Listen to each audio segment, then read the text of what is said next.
Welcome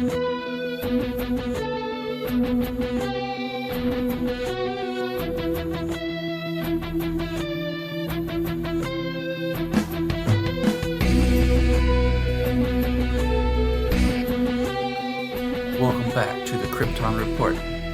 I'm here with Jania. Where are you? Are you getting sucked up in a tornado?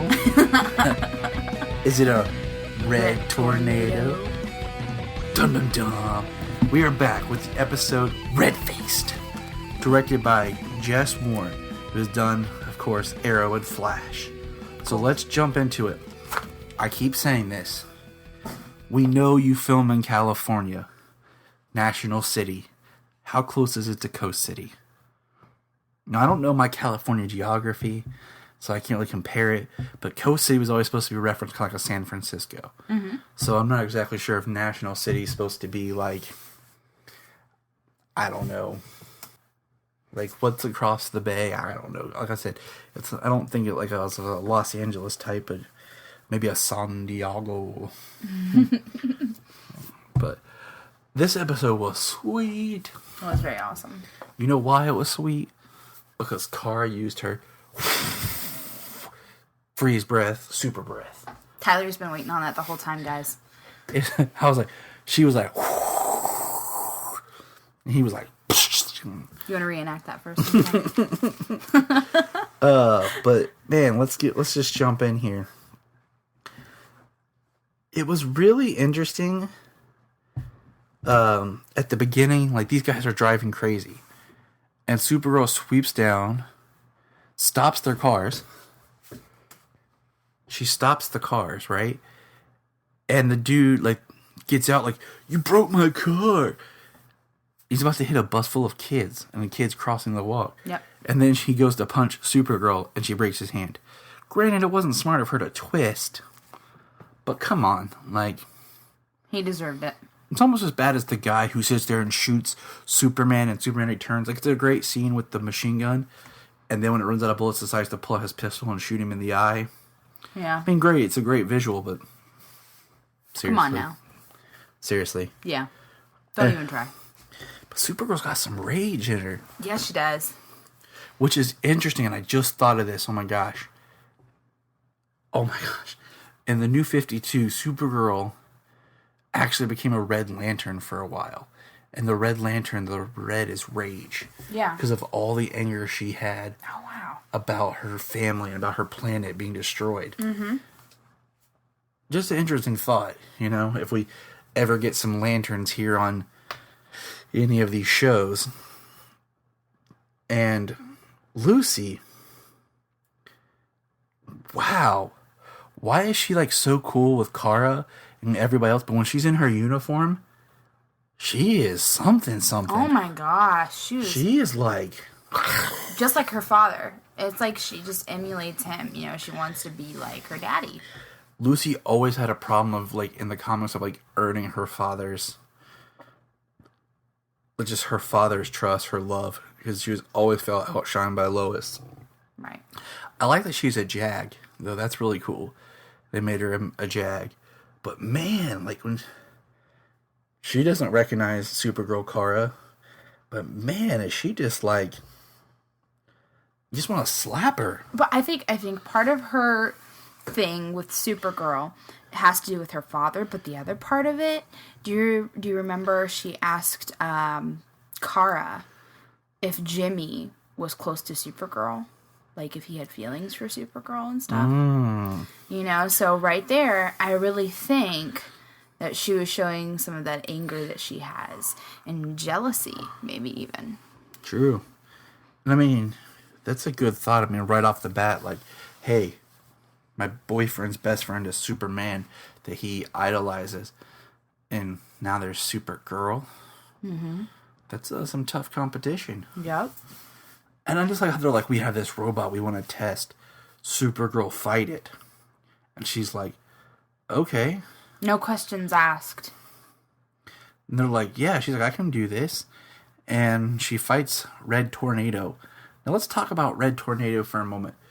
What the version of Red Tornado that I think has the people who see outside the comics mostly was in Young Justice. Great show. We need a season 3. And in that, he is sentient. He's not remote controlled. Right. So, him being remote controlled was interesting. And not to jump ahead, but like the fact that he never became sentient, I thought was really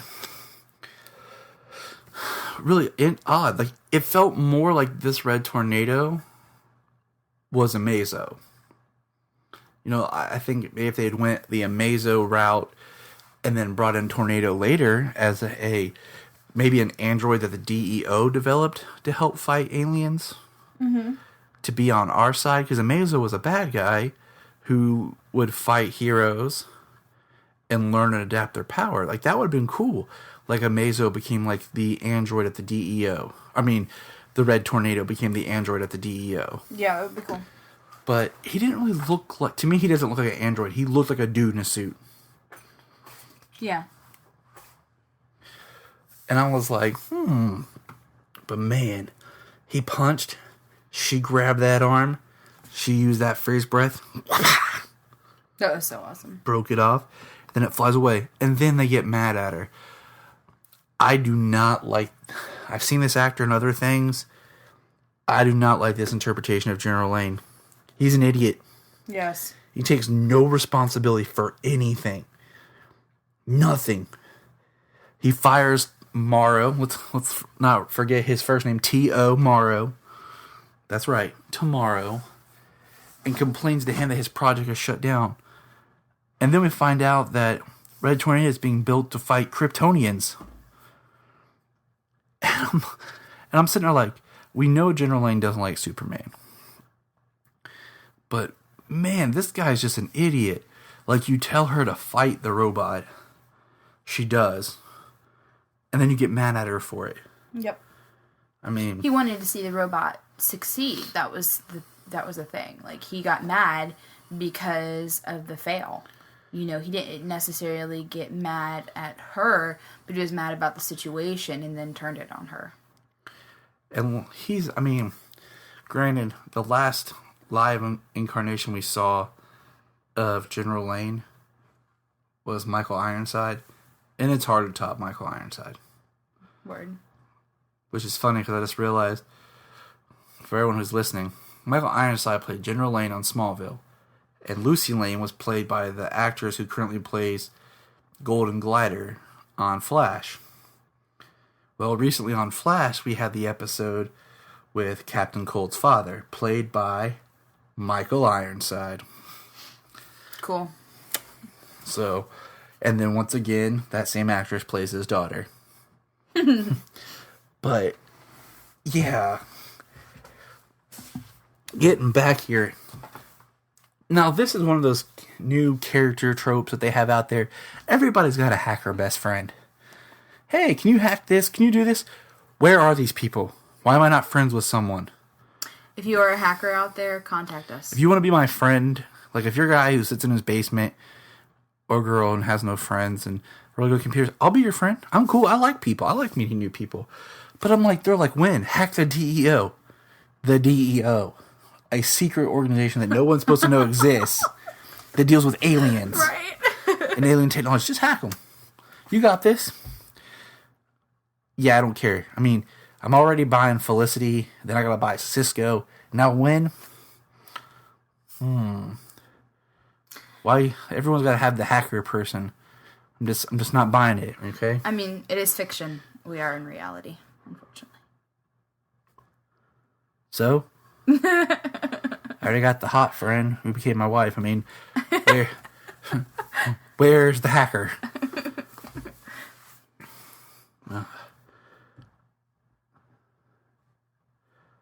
But anyways, we need to get back on track here, guys. Sorry. I love when Kara snapped at Kat, though. She's like all angry, and Kat says, and she goes, "Stop being so mean to me." But then she has to pull back. No, you just tell her how it is. It was really good, and I feel like it was really needed in their relationship. And then Kat and Kara are like drunk buddies. Like, you know, You're not really mad at me. I mean, this episode, once again, this episode 2 had that parent vibe of Alex and Kara still dealing with stuff with their mom and dad. Kat's mom shows up. And then you almost got it, I thought they would have, with Tio, Morrow, and Red Tornado. Mm-hmm. Now, are you picking up maybe an Alex and Max vibe going on here? Yeah, definitely. He definitely has a thing for Alex. But he kind of seems like a ladies' man anyway. Yeah, he does. He seems like a player. But I think Alex is smarter than that. I have more faith in her, let's just say that. I hope so. Now, my favorite scene, I don't know about you. Well, okay, I'll have to take it back. My second favorite scene is where we gotta get the build up. Jimmy is at dinner with General Ignorant Lane and Lucy, and General Lane's going off about how Jimmy's not good enough for her, and, you know, my daughter, blah, blah, blah, blah, blah. And then they go outside, and Red Tornado shows up and actually makes some sweet tornadoes. Oh my gosh, it's so cool. And Jimmy's, like, goes to help Lucy after she gets flown, flam, through the air with a tornado. And I'm just sitting there like, General Lane's an idiot.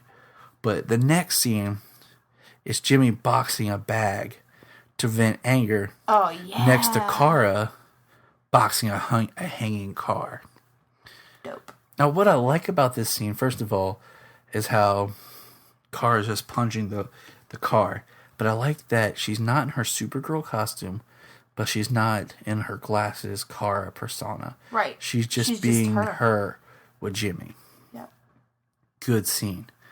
Good scene. Very good scene. And then she starts talking about, you know, I think one thing that really always separates Supergirl really well from Superman never knew Kyrpton. Right. Supergirl lived on Kyrpton for a while. Be it 16 years or 12 years, however they depict it. She grew up there and has memories and families, and she lost her planet, and she knows it. Yep. And just her, you know, dealing with that, like how her life is never normal again. She'll never have anything normal because what was normal for her doesn't exist, and now all she has is this. Right. And I think it's definitely something that really needs to be hit on hard for her character to do, you know, just to, one more thing to help branch it out. Right. Definitely. Now, we do realize Maxwell Lord says something, you know, where he's being flirtatious with Alex about, I wouldn't be looking at Frankenstein's monster. I'd be looking at Dr. Frankenstein. Which references back that Morrow is still in control of Red Tornado. Yes. Not that I was like, okay, that's cool. And Alex shows up while Kara goes to meet Red Tornado. And he has like a head control band on. And it's cool because the two fights are cut together. But how would he be able to think to fight with Red Tornado while having another fight? Yeah, you'd think he'd be thinking about the fight that he currently you think the fight that he's in with Red Tornado, with Alex would translate to Red Tornado. Right. But it wasn't. No. I just thought that was interesting. It was almost like Red Tornado was doing his own thing. And she, of course, ends up killing Morrow, but I'm hoping that maybe it wasn't the real Morrow, or it was a new kind of android, something. Because he was supposed to be a really smart, clever guy that can become a really good supervillain of robots. I'm just saying. Because I got this thought in my head of Morrow makes some robots, and then oh my gosh, I'm blanking. Help me out, fans. The scientist who creates the Metal Men shows up, and we get the Metal Men. That would be pretty cool. Definitely. But man, my favorite part, Kara is fighting Red Tornado. She starts using her heat vision, which if I was Superman, I would use my heat vision a lot, because it just seems like I wouldn't have to get close to anything. But she just, that scream of anger, and she's just shooting him and just letting all her rage out. He just blows up into smoke. I'm telling you, that was just emotionally powerful. Definitely. You could feel it. I mean, and the actress did such a great job. You know, I thought she did an awesome job in that scene. Totally. I mean, that was a very strong, impactful scene of just pure amazement. Now, I have to tell you, when they first cast her in the Supergirl role, I can't think of her name right now. What is Melissa. her? Melissa? Yep, Melissa with the last name I can't pronounce because I haven't heard anyone say that's the exact pronunciation. So yeah, but Melissa, I did not have a whole lot of faith in her at first, to be honest with you. But now, just seeing how far she's gotten in this series and how well she's been doing and how she can, deliver all of the different levels of Kara. I think that's so awesome. And I think that she's doing a great job. And she's impressing me. Oh, I mean, I was not familiar with anything. I went to watch, Whiplash to see her in something because she came from Glee, much like Grant Gustin, and I refused to watch that show. I lived that show, so I don't need to watch it. Yeah. But then we have, the one thing that General Lane did well in this episode was his final words to Lucy were deep about foreshadowing her relationship with Jimmy. Yeah. And I'm just like, dang, dude, you finally did something right at the end of the episode. And then, of course, then Kara cuts herself and says, I'm bleeding. Credits. Now, my prediction, I thought of, and I don't know if you're familiar with this. Earlier this year, Jeff Johns wrote in Superman has a new power called Solar Flare. Mm-hmm.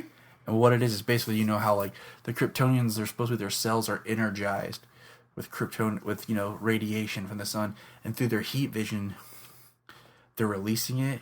Mm-hmm. And, if he just concentrates, he can release it all, almost like an explosion. Okay. And I kind of, with the intensity that Kara was doing that, and then the fact she cut herself, I wonder if that's where they're going to go with it. Because it's the only thing that makes sense to me of why she doesn't have her powers. Yeah. I could definitely see that. That makes a lot of sense. But, man, this show just keeps getting better. Every single episode. Yes. Yes, I'm just every time I'm excited, I just, more and more, the character development, with Jimmy, even with Lucy being around, is being that kind of character. It's always hard when they make these love triangles, but it's always more difficult when the other person's not someone you hate. Yeah. How, you started to like Eddie on Flash, and he liked Iris, but Barry liked Iris. You were like, man, Eddie's a cool guy. Yeah. It's easy when you're like, man, that guy's a douche. Yeah. Right.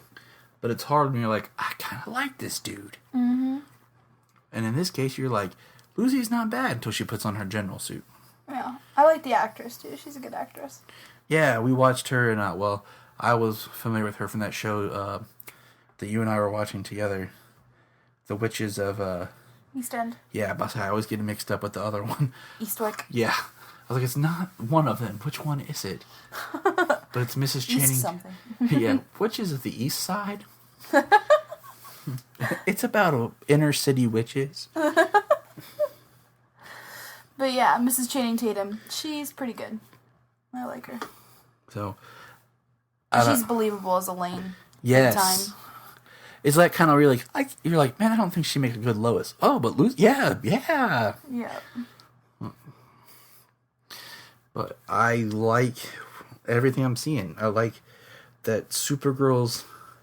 Sometimes it seems like Supergirl's world's built on secondary Superman characters. We can't do Lois, we'll do Lucy. Yeah. And then we'll put Jimmy in there. He can be what ties them together. But, the show's doing really well with creating the...